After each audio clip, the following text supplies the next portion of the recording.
Yun, patapos din nagro-roto mga kabura. Tayo naman, tatanim tayo ngayon kay Kuya Maneng. Kuya Maneng, kaway! Alright. Set na natin seeder natin. Kargaan natin ang buto. So yan pala yung seeder natin mga kabura. Sa mga gusto mag-avail, chat nyo lang ako sa page. O-order tayo kay supplier para makakuha tayo ng mga bagong unit. Ang ganda tong bagong seeder na to mga kaburak. Parang version 2 siya nung una natin ginagamit. Dati ang cambio noon nasa cambio sa dalang nasa hanggang 6 lang. Ngayon ito hanggang 8. Ayan mga kaburak. 8 ayan. Ayan. Kompleto yan mga kaburak. May pampataba, may pambinhi. Sabay nalalaglag yung pataba at saka yung binhi mga kaburak. Sa mga gusto mag-avail, PM nyo lang ako sa page mga kaburak. Pag-usapan natin. Hindi ko kayo papaya mga kaburak. Magandang klase ito. Sa proven and tested na. Dahil marami na akong tinanim dito sa amin na ito ang gamit ko. At hindi ako napahiya mga kaburak. Yun. Let's go. Tatanim na tayo. Load na ng binhi. Yung binhi pala ni Kuya Maneng 8840 Syngenta.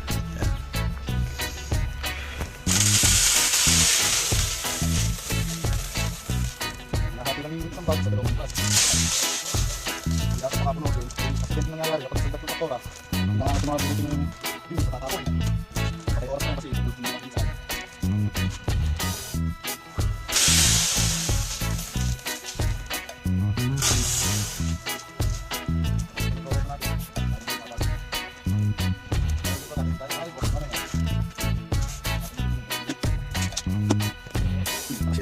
Cambio.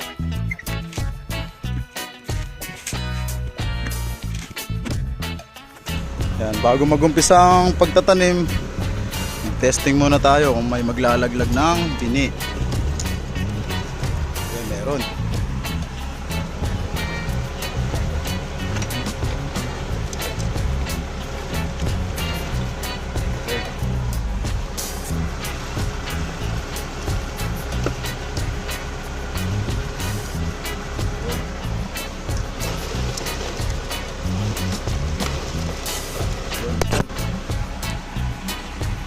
Okay mga kaburak, ayun, patapos na yung nagro-roto, tayo naman.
Tapos na si Kuya Maneng. Materiales Fuertes. Let's go. Yun mga kaburak, dito naman tayo kay Airpat, pangalawang lokasyon. Dito naman tayo tatrabaho ngayon. Tataniman natin siya ng mais din. Ito ang binhi natin, Syngenta 6414. Yan, ito yung ilalagay natin ngayon dito mga kaburak. Sana maging maganda yung tanim tsaka yung ani.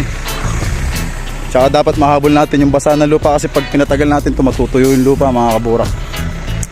Let's go.